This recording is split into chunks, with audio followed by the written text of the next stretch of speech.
నేటి రాశి ఫలాలు కుంభరాశిలోని నిరుద్యోగులు ఎవరైతే ఉన్నారో ఉద్యోగ యత్నాలు చేస్తున్నట్లయితే వారి కలలు సాకారం అవుతాయి.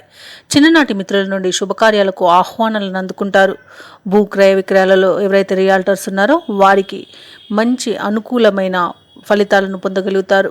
ఇక వ్యాపారస్తులు ఎవరైతే ఉన్నారో వ్యాపారాలలో మరింత ఉత్సాహవంతంగా పనిచేసి లాభాలను గడిస్తారు. చేపట్టిన పనులన్నీ కూడా అప్రయత్నంగా పూర్తవుతాయి ఈరోజు కుంభరాశి వారికి.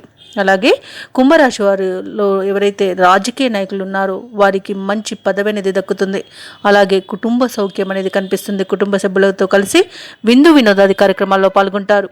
ఇక విదేశాలలో విద్యాపరంగా, వృత్తిపరంగా, వ్యాపారపరంగా ఎవరైతే నివసిస్తున్నారో వారికి మంచి యోగదాయకమైన కాలంగా చెప్పవచ్చు. ఎవరైతే విదేశాలలో విద్యార్థులు ఉన్నత చదువుల కోసం చూస్తున్నారో, ఫర్దర్ యూనివర్సిటీ కోసం పోవాలని చూస్తున్నారో వారికి ఆ యూనివర్సిటీలో స్థానం అనేది దక్కవచ్చు. ఇక వ్యవసాయదారులు ఎవరైతే ఉన్నారో వారికి పంట లాభం అనేది దక్కుతుంది.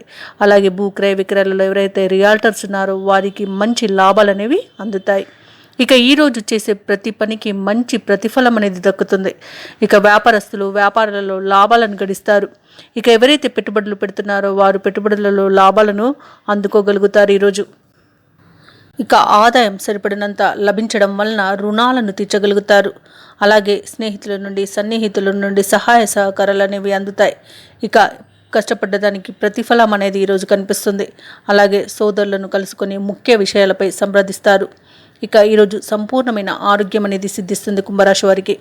వ్యాపార వాణిజ్యవేత్తలు ఎవరైతే ఉన్నారో వ్యాపారాలలో అధిక లాభాలను అందుకుంటారు. ప్రభుత్వ ఉద్యోగస్తులు ఎవరైతే ఉన్నారో వారికి ఉన్నత పదవులు అనేవి దక్కుతాయి. చిత్ర పరిశ్రమ వారు, వైద్యులు ఎవరైతే ఉన్నారో వారు కొత్త నిర్ణయాలను తీసుకుంటారు ఈరోజు. ఇక విద్యార్థులకు ఒక ప్రకటన ఆశ్చర్యాన్ని, ఆనందాన్ని కలిగిస్తుంది. ఇక ముఖ్యంగా కుంభరాశిలోని మహిళలకి కుటుంబ సభ్యుల సహకారం అనేది లభిస్తుంది. అలాగే ఈరోజు కుంభరాశి వారికి అదృష్ట రంగులు ఎరుపు మరియు పసుపు, ప్రతికూలమైన రంగు నేరేడు, అదృష్ట సంఖ్య 8. ఈరోజు కుంభరాశి వారు దత్తాత్రేయ స్తోత్రాలు పఠించడం వలన మంచి శుభ ఫలితాలను పొందుతారు.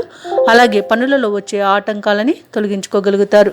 ఈ వీడియో నచ్చినట్లయితే లైక్ చేయండి, షేర్ చేయండి, అలాగే సబ్స్క్రైబ్ చేయడం అస్సలు మర్చిపోవద్దు. అంతా శుభమే జరుగుతుంది.